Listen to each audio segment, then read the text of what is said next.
morning, before we begin reading chapter 3, and my brother Sam is dead, I'd like to talk about the characters that have been introduced so far in chapters 1 and 2. So go ahead and turn this way, and you've written these for me as you have remembered who was in these 2 chapters. You've also taken notes in your notebook about the character traits. And if you remember, you can learn about a character through what? Through dialogue. And dialogue is a fancy way of saying the speech, the things that they say. So what was the character trait we have for Mr. Meeker? Kind? Does anyone have another one for Mr. Meeker? Go back and think about what he says to Sam. He says, shut the door, Sam. Or, don't jump to conclusions until you have the facts. You can't say who shot first. You remember any of that? And he slams his hand down the table several times. What can you learn about the things that he says or his actions? Yeah, I think he's strict. So strict or stern, those would be good character traits for Mr. Meeker. Mr. Beach. Loyal, kind, calm, religious. Good. How about Mrs. Meeker or Susanna?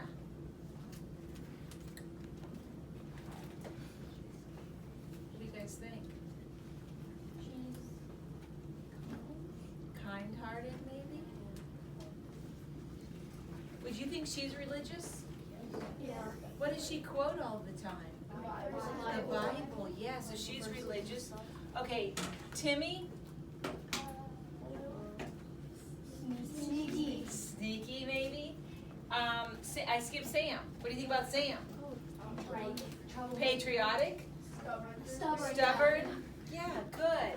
And then Father and Mr. Meeker, they're the same, aren't they? Yeah. So I'm going to go ahead and erase Father. Thank you for adding it to the list. We'll go ahead and talk more about the characters from chapter 2 once everyone has enough time. Let's go ahead and begin chapter 3. Now that these characters have been introduced, we're going to learn more about how the impact of the war, the things going on around this town, how it impacts Timmy and Sam's life and the whole Meeker family. So chapter 3 in My Brother Sam is Dead. It's a funny thing. You think that if there was a war going on in your own country, it would change everything. It would make your life different. What page are we on, boys and girls? 38. You think that there'd be men marching and drilling and people hurrying back and forth and lots of talk about fighting. But it wasn't that way at all.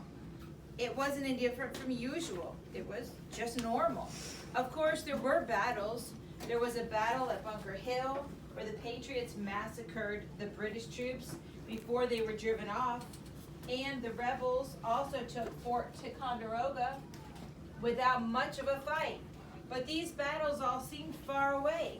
They were just things we read about in the Continental Journal and other newspapers. Sometimes Father brought home the Rivington's Gazette from Verplanks. It was a Tory paper, and he wasn't supposed to have it.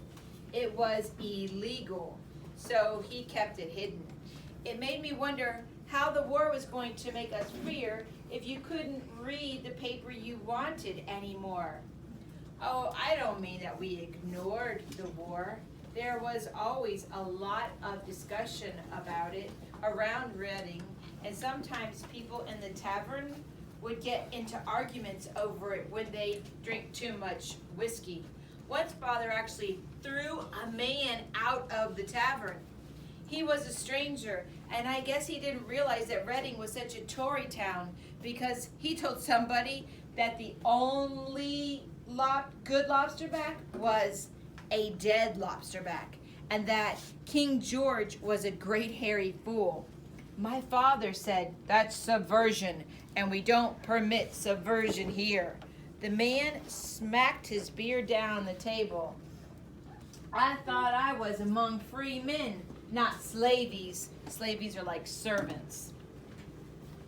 He hardly got the words out before Father jumped over to the man, jerked him out of his chair, pushed him through the door and into the mud on the street.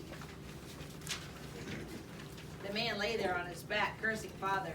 The Father slammed the door, and the man left. I guess he suddenly realized that he was in Tory country. Remember, Tories are who, boys and girls? Good. Tories are loyalists, exactly. But leaving out things like that, the war didn't affect us much around Reading in the summer of 1775, except for Sam. Sam was gone and nobody mentioned him. Not Father, not Mother, not me. Father didn't mention him because he kicked him out. And Mother and I didn't mention him because of not wanting to get Father angry. For all we knew, Sam could be dead. But I didn't want to think about that, so I didn't. So the summer went along and I lived my ordinary life, which was mostly chores all day long. Having a father who was a tavern keeper was a lot better than being a farmer's son like most boys. Running a farm is terrible hard work. Plowing and hoeing and milking cows and such, and being out in the fields all by yourself with nobody to talk to all day long. Being around a tavern is a lot more fun. There are people coming and going, and a lot of them have been to the big towns like Hartford or New Haven or even New York or Boston, and they have stories to tell. But still, it isn't much fun as people like Jerry Sanford think. Mostly, Jerry works on his uncle's farm, and he thinks I have it lucky. He doesn't realize that there's an awful lot of wood to be kept, and the fireplace is going for cooking, and a lot of water to come in from the well, and there isn't anything else to do. They're scrubbing the floors and washing the windows and keeping everything clean generally. My mother is strong on cleanliness. Food tastes better in a clean house, she always said. And of course, there's the livestock I have to care for too. Besides the woodlot and the 2 fields down the Fairfield Road from the tavern, and we have to cart it up. So even if it is better than farming, it wasn't all that much fun. Of course, whenever I could, I ducked out and did something with Jerry Sanford. If it was hot, we'd go for a swim in the mill stream, or climb the trees up to the woodlot. We played Mumble the Peg, or spin tops, or play duck on the rock, which I usually won because I could run faster. Sometimes if it rained, we'd go up to Tom Warup's and get him to tell us stories about the Indian Wars and the brave things his grandfather, Chief Chicken, did. Or if nobody was watching me, I'd sneak up into the loft and look at the old almanac Sam brought back from college sometimes. But mostly, I'd worked. Who remembers what an almanac is? Ooh, who invented the almanacs? Yes, Benjamin Franklin. It's a collection, God bless you, of facts, like about outdoor things, like the seasons and gardening and weather, the climate, different things like that. I saw Betsy read a lot. Oh wait, I skipped it. No, yeah, I saw Betsy read a lot. She came into the tavern pretty often to buy thread or cloth or something, and I noticed that when she did, she'd linger around sometimes and find some excuse to try to listen to what people were saying until my mother would say, Betsy, I don't think your mother intended you to spend the day idling. Idling and linger, write down another synonym for it, quick. Idling or linger, kind of the same thing. And then write on your dry erase for me, please. Idling or linger, write it quick. You should have had it. We started the day getting ready for this. Idling or linger, just write it in your notebook if you have to. What's a synonym? You don't need to write this word, you need to write a synonym for this one. Idling or linger. Okay, that's part of it. Keep going.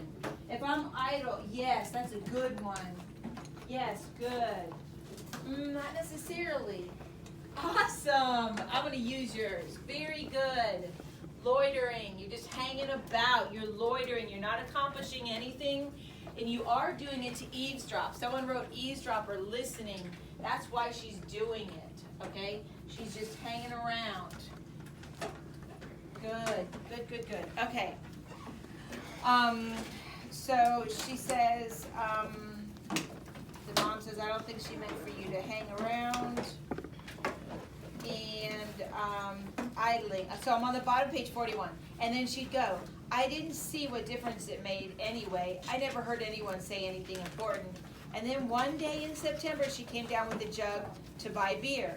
She sat down at the table, and when my mother had her back turned, filling the jug, Betsy gave me a wink and jerked her head toward the door. Okay, do what she just did. She just, right? She's like, did she say anything? What is she doing though? She's doing what to Timmy? Signaling, nonverbal communication to tell him she has something to tell in code. I wrinkled my forehead at her to explain what she meant, but she just nodded at the door again. Then my mother brought the beer jug back and put it down on the table. Off with you, Betsy, she said. I need your finger to stay with me, please. She said, idle hands make the devil's work. So Betsy got up, picked up the jug, and walked to the door. I forgot to put away the pitchfork, I said. My mother gave me a funny look. When were you using the pitchfork? Oh, did I say pitchfork? I meant the water bucket from when I watered the chickens this morning. So he's trying to find a what? To go out, yeah. I went through the kitchen and outside and then ducked around the corner of the house. When Betsy came out of the front door, I gave her a low whistle, and she slipped to the side of the house beside me and gave me a serious look. She wasn't much taller than I, but she was 15, and of course she was smarter than I was. Tim, I have to talk to you about something serious. It was a beautiful sunny day. The birds were twittering and the breeze was blowing, and you could smell the hay in the field next to us waving in the heat. The wooden shingles of the tavern were warm. It was too nice a day to worry about things. I bent my head and touched my cheek to the warm shingles. It's about Sam. Tim, if he came back to Reading, would you tell your father? I wish Sam would forgive Father and bring back the brown vest. Tim, stop worrying about that. Sam needs the gun. I wish he would, though. Please stop worrying about it. Just tell me, what would you do if Sam came back for a visit? Why does Sam want to fight with Father? Please, Tim. I have to go. Just answer my question. I still hadn't made up my mind which side I was on in the war. And I didn't care whether Sam was a patriot or a Tory or whatever. All I could think about was snuggling up to him and listening to him talk about scoring telling points. Knowing Sam, I was pretty sure he was trying to score telling points from the other soldiers he was with. I won't tell, I said. Promise? I promise. You swear on the Bible, Tim? I swear on the Bible. When is he coming? I don't know exactly. Soon. He sent me the letter. I was disappointed. He didn't even say when he was coming? No, I have to go, Tim. Remember, you promised. But he didn't come soon. At first, I thought he would come in a few days, but he didn't. A week passed, and then another week, and he still didn't come. And when I saw Betsy at the tavern or in the church, I thought I would look at her in hopes she would give me a sign or a whisper to me that Sam was coming soon, but she never did. I guess she was scared of having the subject come up in front of grown-ups, especially Father or the other Tories. Once I actually managed to speak to her when she came into the tavern while Mother was in the kitchen getting some bread for some travelers who were eating lunch. When's he coming, Betsy? I whispered. When? Shh, Tim, she hissed. Just shush about it. So I shut up about it, but I couldn't stop thinking about it. I wanted to have Sam there and listen to him about the fighting and everything. I wanted to tell him about everything I'd done, too. All the things that would make him proud of me and respect me. Like finally being able to throw a stone clear over the tavern, which we weren't supposed to do. But, and about being best in school in arithmetic. I never used to be very good in school, but for some reason, I suddenly got good at arithmetic. So September passed and then October. The geese flew south in long wavering V's. The leaves went red and orange and brown and fell so that they crunched when Father and I walked around on them out in the woodlot, where we were getting into the winter's wood. The sky went that low November gray. The puddles grew coats of ice overnight, and one morning when I woke up, the fields were white with snow. That morning Betsy came down to the tavern with a beer of mug. Mother was out with the chickens, but Father was in the tap room sharpening the two-man saw because we were going out to the woodlot. "Hello, Betsy," Father said. "How's your family?" "It's in good health, sir." "I'm glad to hear it. What can I do for you?" "Beer is well, help yourself. You know where the beer is." "Thank you, sir." She crossed over to the barrel. Father bent over low and the file making the metals sing as he worked over the teeth. "Tim, are you going to school this term?" "Yes," I said, and I looked at her. "We started last month." Then I noticed that she was nodding her head slowly up and down. Sam was back.